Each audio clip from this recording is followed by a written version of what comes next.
Hello, and welcome to Basic Folk, where we have honest conversations with folk musicians. It is I, Cindy Howes, your host. So grateful that you're listening to this episode today as we are going off book. We are interviewing someone who is not a musician, but nonetheless, it is a very honest conversation. We have on the podcast today Betsy Siggins, former executive director of Club Passim, which if you have listened to the podcast before, on about 80% of the episodes, we talk about how wonderful Club Passim is.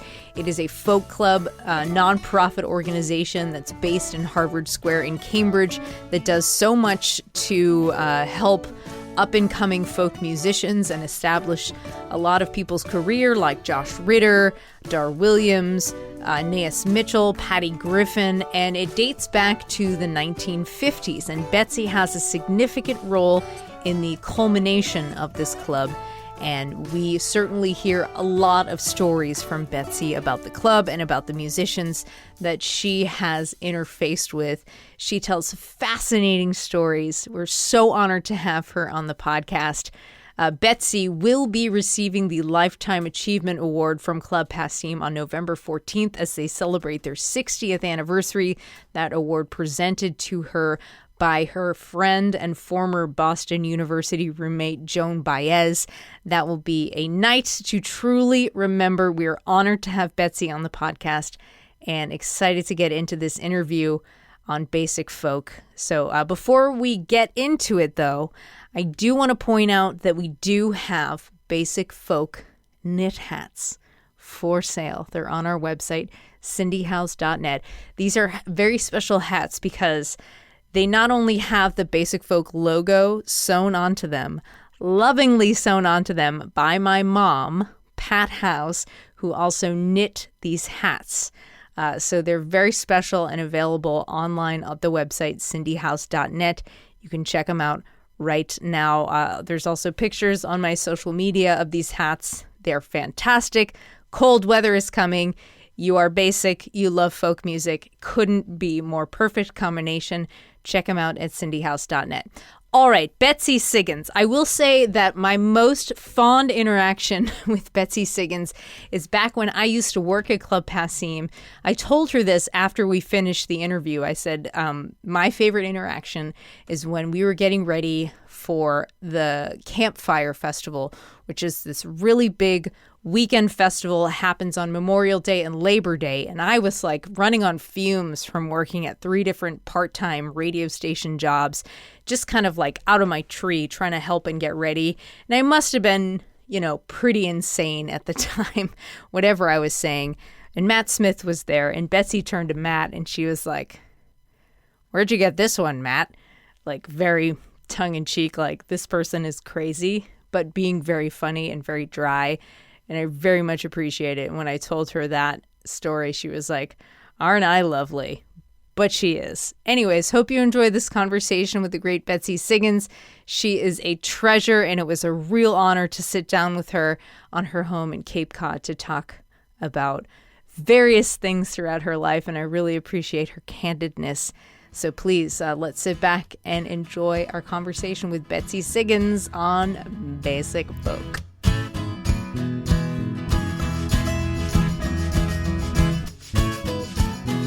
Thank you so much for doing this, Betsy. This is it's a real pleasure.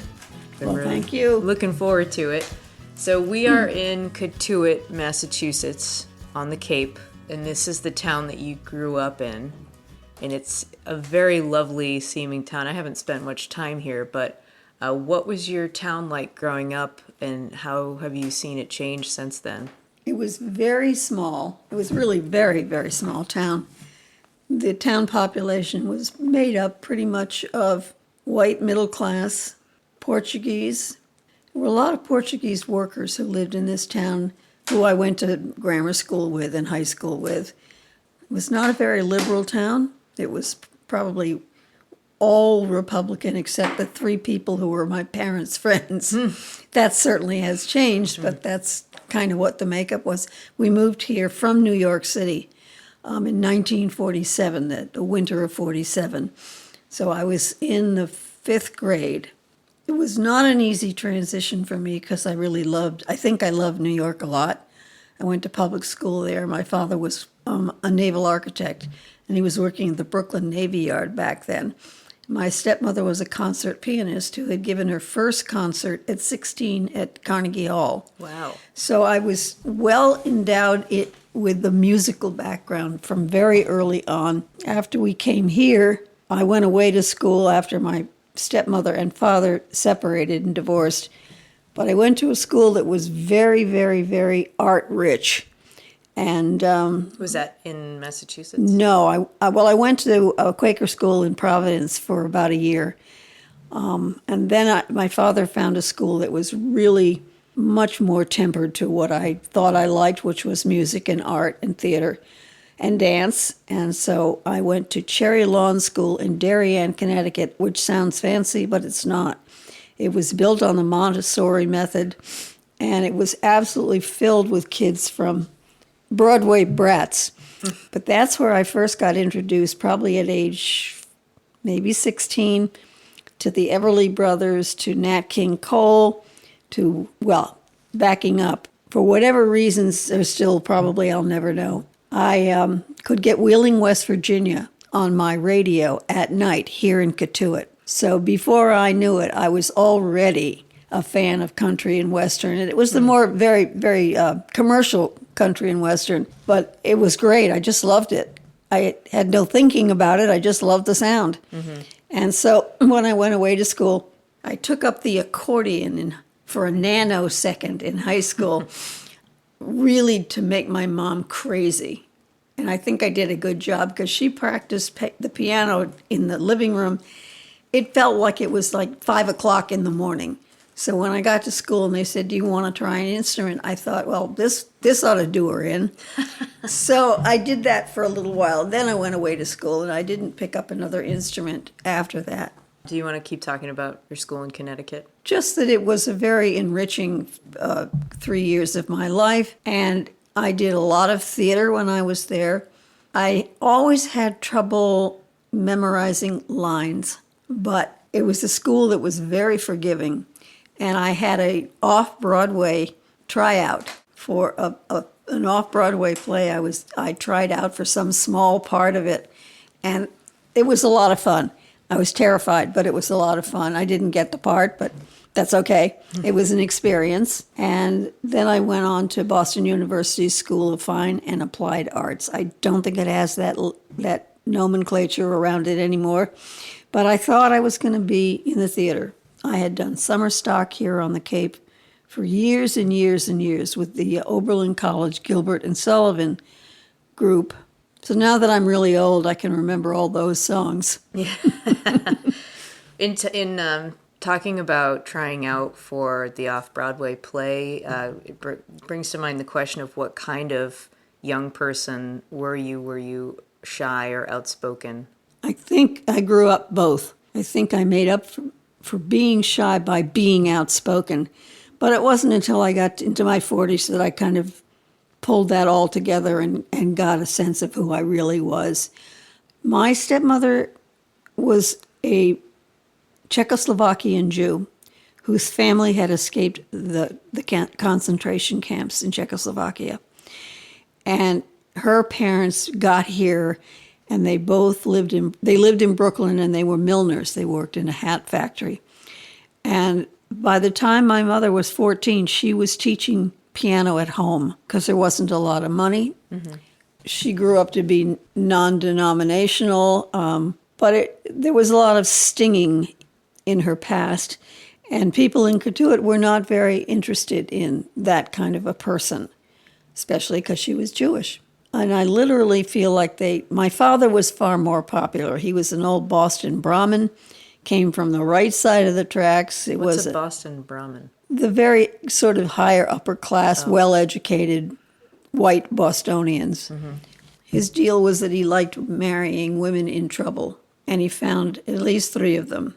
They were always way too young for him, and they were always in trouble, and he was always trying to save them, and then when they got saved, they moved on. Sort of sums up what... Did he ever figure that out? I don't know. He died so long ago. I was 20 when he died in a car accident.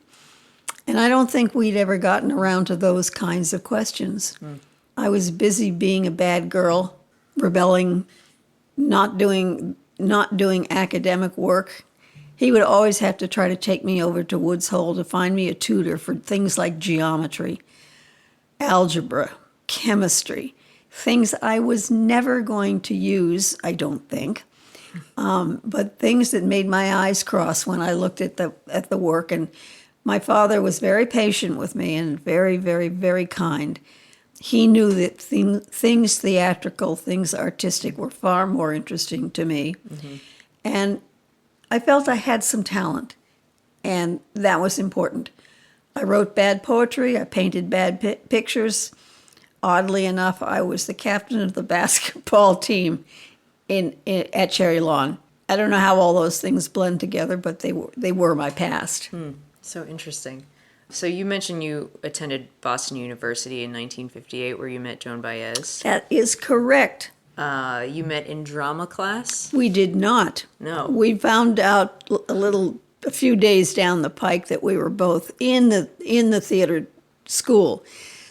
Our meeting was, and I'm sure this is repetitive, but we went to a freshman orientation in a big gymnasium, and we were all sitting. We were told to sit on the floor, so it looked like 1,000 of us were sitting on the floor. And the guy who was leading this little chit chat said, "Will all the freshmen please put on their brown beanies?" And someone looked at me, and someone looked at Jim Queskin, and someone looked at another person and said, "I don't think so." So right then and there, we bonded over not following those kinds of rules. As in, like, we're not going to put our beanies on. They're so stupid looking, yeah. And so we didn't. And then she had just started singing in Cambridge. She was living in Belmont, where her dad had taken a teaching job at MIT. So they were in Belmont. Otherwise, they would have been in California, and she probably never would have gotten to BU. Academically, we were lousy, but we really had fun. Yeah, what drew you guys to each other? The music, I think, being naughty in the music. What do you mean being naughty? Just not following rules. Oh. She would tell her parents that she was in class when she was at my house. She would tell her parents she was sleeping over when she was singing music. Then she dropped out, I dropped out, and our relationship had become really solid by then, and I just adored her. I thought anybody who can do what she does and get up in the middle of the night at a Hayes Bickford on Mass Ave and boogie at about 11 o'clock at night and sing and carry on and sing in Spanish, she was just a magnet, and we were all drawn to her. And it wasn't until a little bit later that I became more interested in her philosophies and her thoughtfulness and her good rebellion, her protest side.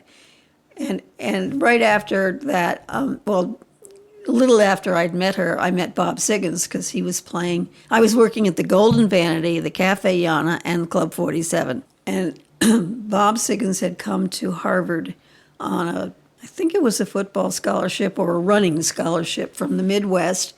And he came on the train to Harvard, and he and another guy both had guitars on the train, and it turned out they had been paired up as roommates. So Bob Siggins early on formed the Charles River Valley Boys, and that roommate, Clay Jackson, was the guitarist for many years. Because of Joan first and then Bob second, I have to say, I just learned so much from Bob about old time and country music and then bluegrass. But he had a friend named Eric Sackheim. Eric had gone to MIT, and he had a little apartment down the road just outside the square. And I know this is not the right memory, but it's what I have. We would go to Eric's house in the evenings or on weekends in particular, and he had the most incredible collection of 78 records. I mean, hundreds and hundreds, all of country music. Whatever had been published, he had. And we would sit around and listen to those old-timey stuff. And I mean, that was another whole education for me. So my education went from British ballads to these really old country blues, duets, And then, I got indoctrinated into the jug band sound of music when Jim Kweskin and Jeff Muldar and Maria Muldar formed the Jim Kweskin Jug Band. And they played at the club. If you look at an old calendar, you'll see the same people evolve week after week, each one getting a day of the week. By then, Joan had moved back to California. But Newport was wide open to all of us. I mean, if you were Bob Jones's friend, you went to Newport every single year. And in those days, people of color couldn't stay in a hotel. When they came to Cambridge, they couldn't stay in a hotel. So they stayed with us. And I didn't know how incredibly important and poignant that would become part of my life. Elizabeth Cotton could not buy a blouse at a department store in Harvard Square. A friend had to go and buy it for her.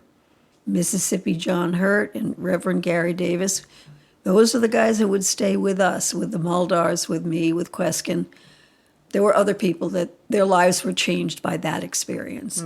But it's part of who I am. What was it like to have those musicians stay at your house in terms of what did it do for you personally? And then, what would you actually do while you had a guest in the house? Feed them, give them booze, and put them to bed on the couch. I can remember Gary Davis sleeping on our living room couch because at that point we only had one bedroom.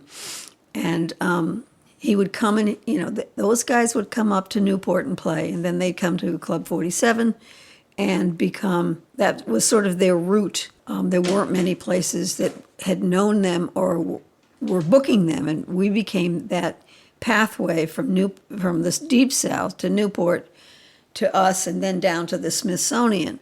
So that was, it sounds like a very large route, but it was built out of love of music and the experience of getting to know this kind of American music.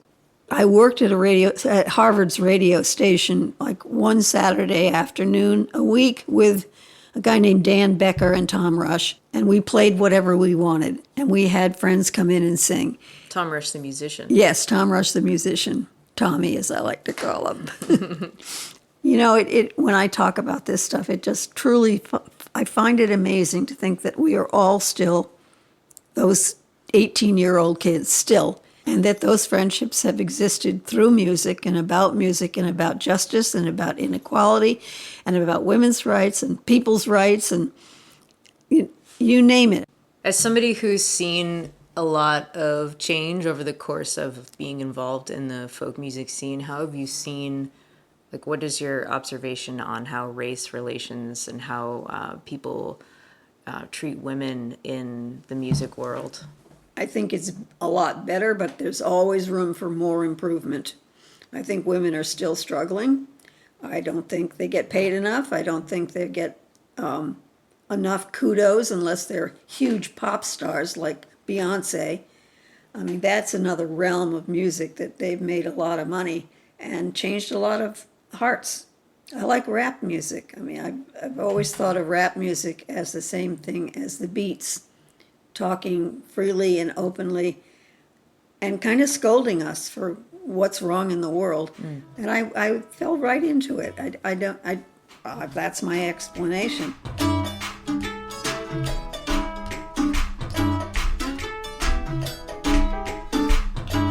Can you talk about Bob Dylan? I can. Yes.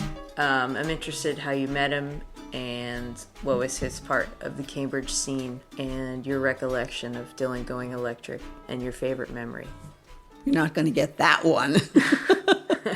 I met Bob probably because of Eric von Schmidt, who was kind of the king of blues music in Harvard Square.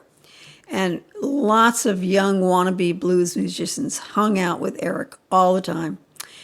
And Eric, when he married Helen von Schmidt, we happened to be living in the same 4-apartment house across the street from Mount Auburn Hospital. And Dylan showed up at the club, I think because of Eric. And whatever time he spent in Cambridge, he was just beginning to perform at the Brandeis Folk Festival. I, like a bazillion other people, was totally starstruck, but not starstruck.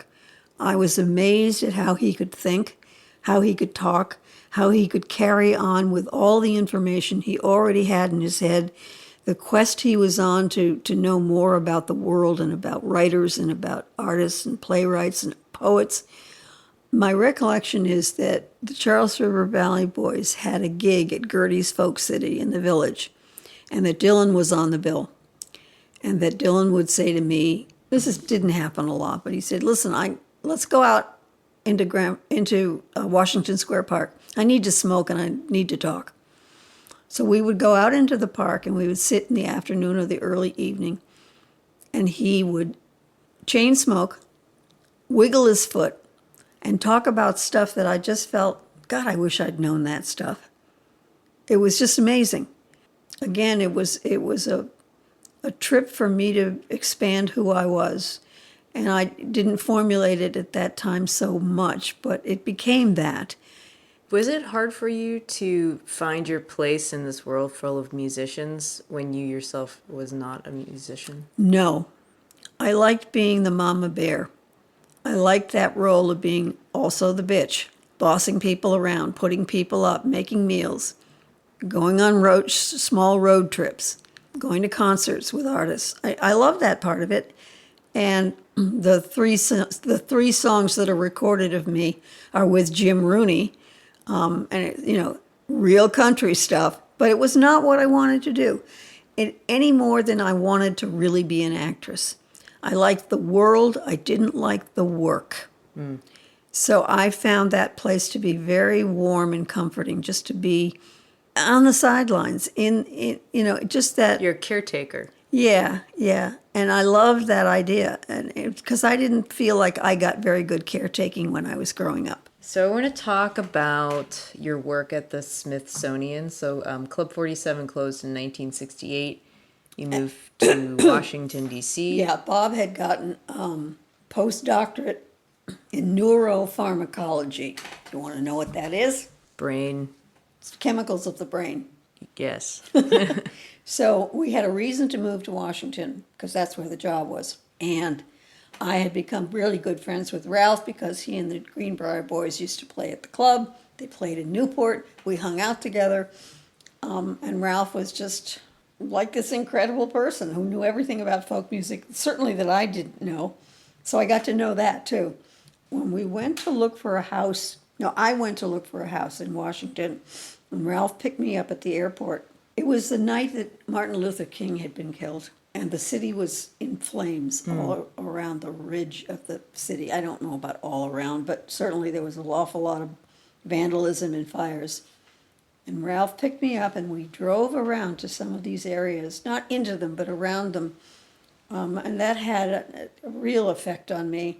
I rented a house from a friend of Ralph's, a half a block from where he lived. And he said, get squared away, I've got stuff for you to do. So Bob was... Did you have any idea what he would ask you to do? Not at that moment, no. But I knew it was going to be music because he was at the Smithsonian.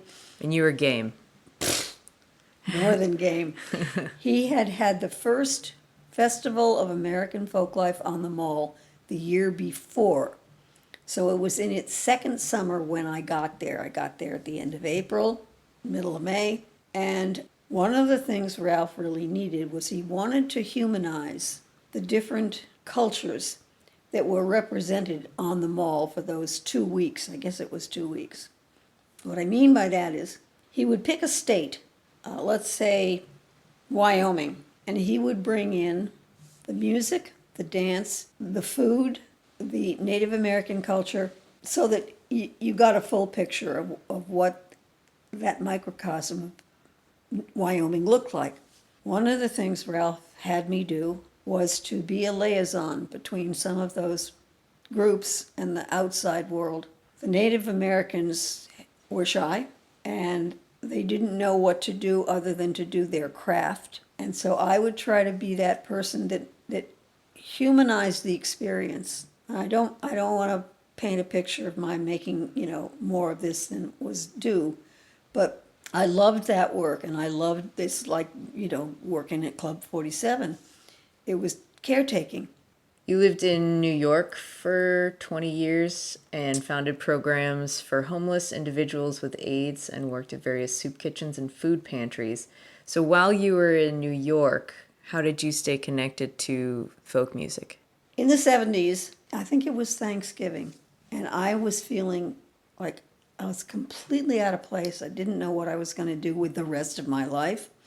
I didn't have any new avenues. I walked into a neighborhood church, and I'm not religious, but I walked in there because somebody said to me, I think they serve food on Thanksgiving. I walked through the door, and a woman looked at me and she said, why are you standing there?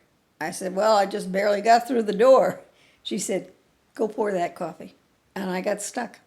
She became another one of my mentors. Her name was Gretchen Buchenholz. And she was running a feeding program really for elderly people in that church. And little by little, and it was within a year, they needed a new executive director. It was a young organization, and they were supported by churches and synagogues all throughout the upper parts of Manhattan. And I fell into that job. They needed somebody. I didn't think it was permanent, but it was permanent. And I ran eventually. Gretchen found a public school on 102nd Street and 2nd Avenue, and their cafeteria closed at 1 o'clock in the afternoon. And Gretchen said, this is not acceptable. You have all the qualities of being able to prepare food for people. I'm going to take this up with the state. And she did, and they opened a soup kitchen there. So when AIDS became prominent, and this is like 1978, 79, 80, I went to the board of directors who were these churches and synagogues, and I said, I feel a moral obligation to doing more for these folks than just giving them a bag of groceries and having them go away. Many of them are in terrible shape. So that's how the AIDS program was really begun.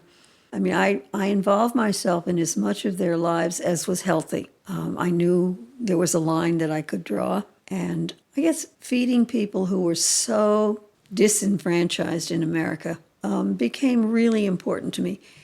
And you asked about my musician friends. Well, thing was, none of them at that time had their own foundations. Picked up that imaginary cell phone, and I called Joan, I called Taj, I called James Taylor, I called Jeff Muldar, I called John Prine. I said, I need to raise money and awareness for what I'm doing here in East Harlem. And they said, pick a date. It was that hard. So I picked a date, and we did probably 3 or 4 concerts over the 3 or 4 years. And getting them to endorse what I was doing was really nice. I mean, I didn't ask them to do it, but they wrote a little thing in the program book about why they were doing it. So it was by 1995. I'd left that job. By then, I'd kind of burned out, and I thought I wanted to come home, meaning here, Boston, Cambridge. And it turned out that in 1996, Passim had become Passim, but it was within a nanosecond of closing. But when I came back, there was a small board of directors. They didn't know what they were doing. They were doing it because they cared about the place, but they didn't really know how to be a board. And somebody was on the payroll to be the manager, and he never took a paycheck because there wasn't any money. But he also put it on the books. So when I got there, I had his lawsuit sitting in my lap. And that cost us $300 a month for, felt like forever, but it wasn't. But I didn't take a salary the first year I was there at all. There wasn't any money. I mean, Matt was working for nothing. Karen LeCompte was working for nothing. I was working for nothing. And Julie Ryu was working for nothing. However the miracle happened, it happened, and little by little we began climbing out of that debt. And Harvard was not happy because we hadn't paid the rent in years, and there was a lot of politicking that we had to do to prove our worth. Having done that in New York and blah, blah, blah, I just stuck with it. When you came back to Club 47 as Club Passim, it's very clear on the business side of things how you were operating, which sounds awesome. You're a badass. But how did you find the music at the club versus what it was like when you first were involved? Yeah, well, I threw myself into it again. I went a couple of times to the club before there was anything in my sights about it. I'd been brought back to Boston by a group of restaurateurs who had been at a lecture that I gave about hunger. And because in New York, we had started the only nonprofit restaurant for people on welfare. Had never been done before, and which meant there was a menu for people who weren't on welfare, and there was a menu for people who were. Oh, wow. And it was a training program for people who'd been homeless. You had to have a house to get training, but they had to have been homeless. It was dicey. There were knives in the kitchen, and people with short tempers and short fuses. But we had a social worker who was there every day, and it was a great experiment.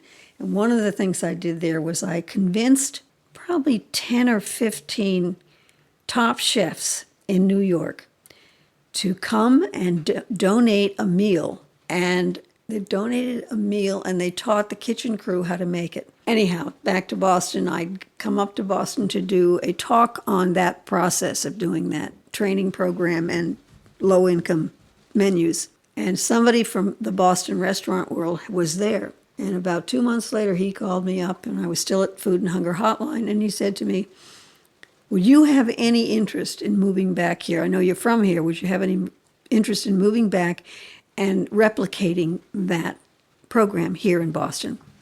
I said, well, it's kind of serendipitous. We're kind of thinking that it's time to get out of New York. It's getting very expensive. And he said, well, if you decide to do it, I'll get you a job. So we did. It was like the beginning of 1997, I think. And there was a group of them that were going to be my advisors.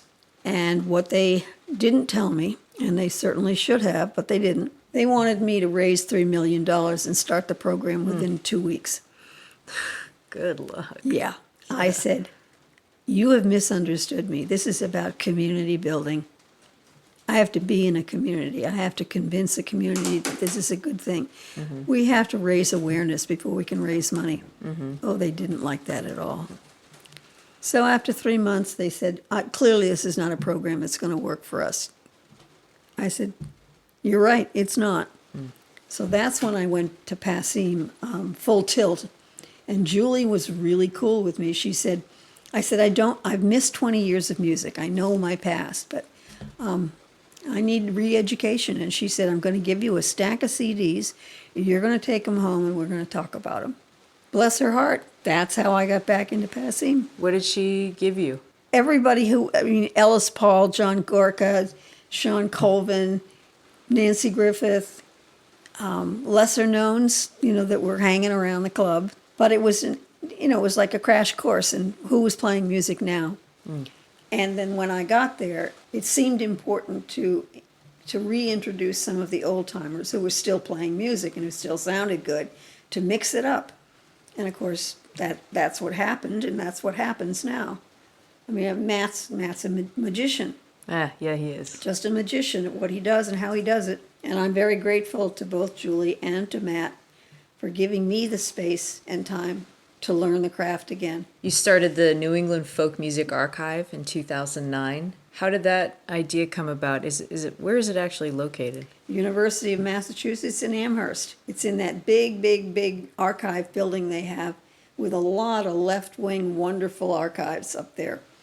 But when I left, I had left them with both the archive project, the children's program, and the music school, because my thinking was that in order to be a nonprofit, you really need to have programs that address other needs, because just collecting money does not make you a nonprofit. So it was on that impetus that I kind of shoved those at people, and they bought them. When it was made clear to me that there was very little money after the stock market fell in 2009, mm-hmm. 5 of us were let go. And I didn't want a music school. I didn't want a children's program, but I did want the archives because 9/10 of them were mine. So we had to work out a deal where I could get my archives out of that building. I got them out of that building, and I took them over to the Cambridge Historical Society because we had enough in common. And they were very, very kind. I couldn't bring them all there because all wouldn't have fit there. And I didn't think of it as temporary, but I didn't think of it as permanent either. I didn't know what I thought. But my girlfriend, Millie Ron, who's a folklorist who lives in Cambridge, in Belmont, and who did her master's thesis on the history of Club 47. She called me up out of the blue down here probably 25 years ago, and she said, I'm going to start my thesis, and I think I ought to start by interviewing you. So she drove down here, we met, and we've been friends ever since. And she was working on the archives with me. She was getting a small piece of money for doing the work. But what she did was, I had 20 or 30, I can't remember the exact number, reel-to-reels, that I had taken out of the Club 47 when we closed. And I had them in a plastic bag. Don't tell me how awful that was. And I dragged them to Europe, to New York, to Washington, D.C., back to Cambridge. I called Bill Nowlin at Rounder Records, and I said, can you help me? Oh, of course I can. So he picked them up and then promptly lost them for another 3 or 4 years. And I finally said to him, you're going to have to get a sheriff to come and find those. You know you didn't throw them out. So they appeared one day in the same plastic bag. So I said to Millie, what do you think we ought to... Now, this is before I parted ways with Passim, or they parted ways with me. She said, I don't know, but I think you've got enough in this rack of reel-to-reels that we should try to get a grant. Bless her heart, she wrote a Grammy Development Grant. It was huge and tedious, and no one could have done it except her, who had the determination and some experience in writing the really big stuff. So she wrote that grant, and it came in just as I was going out the door. And there was a little kerfuffle about whether that grant was mine or whether it was Passim's. And it came to me. And we went right to Harvard's audiovisual department on Story Street. The greatest guys, kind of kooky guys who work in those places. And Darren, I can't think of his last name, but he's just great. He said, you get the money, I'll do the transferring for you. So Millie and I sat up in his office off and on for 3 months, going through every single one once they were in good enough shape for me to identify. And I wrote everything down, and Millie wrote everything down. And so it was the grant was in 2 parts. It was a planning grant, which was $10,000. And no, planning grant was 5, and the next grant was the implementation grant, which was another 10. I'm looking at a tape there, and I'm looking at the handwriting on it. And I said, gee, that handwriting is very familiar. Well, I took a picture of it with my then phone camera, and I sent it down to Bob Jones. He said, yeah, that's my handwriting, you're right. And it was from a trip he took down south with Alan Lomax to a prison to interview prisoners. It doesn't have a lot on it, but just was like Wow. Gold. Just like gold. So those tapes are all transferred, and they're on CD. And if you go to my box on the archives website, you'll see lists and lists and lists of all the things that I've procured, stolen, borrowed, plus all the other stuff. Not all of my stuff has been transferred, but a lot of it has. So through Millie, I met a woman named Kathy Neustadt. She's a folklorist also.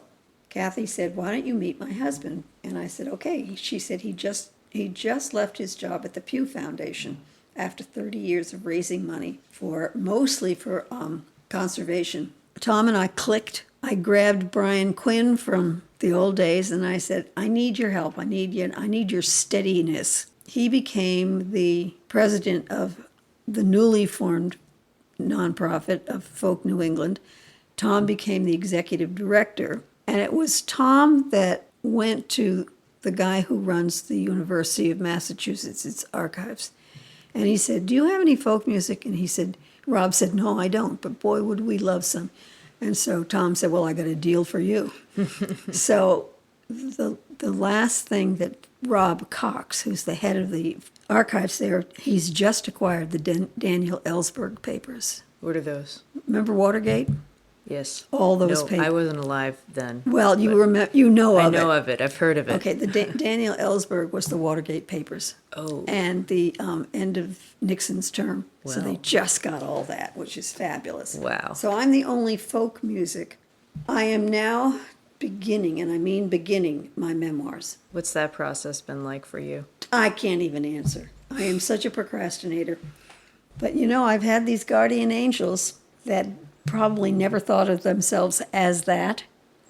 But as I look back, now that I'm 80, I can afford to feel that way about 10 or 15, 20 people that have just always had my back in one shape or another for whatever work I've been doing. And this is not even beginning to touch all the musicians who've touched my life. I mean, I have pictures of Spider John Kerner taking care of Leah when she was 2. His idea with babysitting would be lying on the couch with a hangover and having her read a magazine to him. Had lots of those. There was a trip with Dylan. We're in Woodstock staying with Jeff and Maria when they were still married. And Dylan came and picked me up to take me up to Rick Danko's house for a party. This is long before anybody was anything, really. And it was a snowstorm. And I think either Jeff or Maria said to me, "You going to get in the car with him? He has a reputation, I said, well, I guess I could die happy if he's yakking at me. So we drove up to Rick Danko's house, and it was an all-night music party with everybody singing all the time. And at sunrise, we went out into the yard, and it was 2 feet of snow. And everybody laid down in the snow, making those snow angels, singing Angel Band. I could have died right then and there, as Joan might have said. We've been talking about all of the wonderful work that you've done throughout your life and your career. Do you have one job in particular that's been your favorite?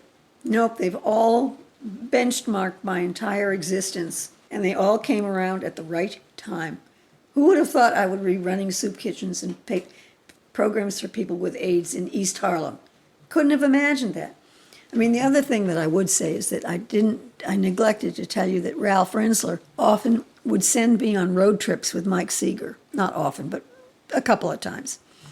And he would send me down south in the early, mid-'70s. We would go to take black musicians to white campuses for concerts where that had never happened before. And my memory is of Mississippi John Hurt and Bessie Jones and the Georgia Sea Island Singers.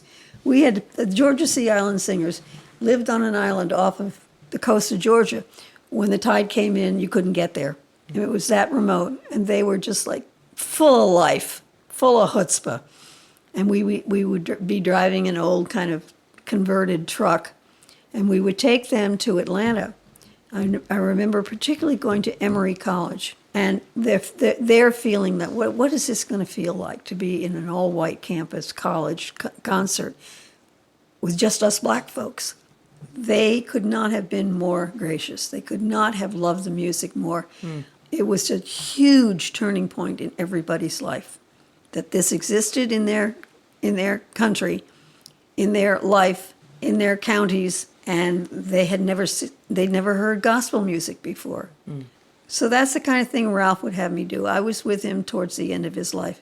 He was living on Noshawn Island, which is just off of Woods Hole. It was hard to watch him go. He was only 57. Wow. Yeah. It's not old. God, I'm 80. Oh, dear. So, I mean, I think, I could yak on and on, but I think you've got the essence of me. Yeah, I think so. Good. I appreciate it. My pleasure. I do this thing on my podcast called the Lightning Round, where I ask you questions like, do you like dogs or cats? Those kind of questions. Are you Okay, up go that? for it. Okay, here we go. Lakes or beaches? Beaches. Dogs, cats, or something else? Dogs. Coffee or tea? Coffee. What is your favorite U.S. city? New York. What's the first album you bought with your own money? Probably was the Everly Brothers. First concert? I can't go back that far. Last book you read? A book called Matterhorn, which is about the Vietnam War. You a morning person or a night owl? Night owl. Flying or invisibility? I don't know what that means. Would you rather be able to fly or would you rather be invisible? Oh, I'd rather fly. what is the most beautiful place you've ever visited? The Taj Mahal in India. Perfect. Betsy, thank you so much. My pleasure.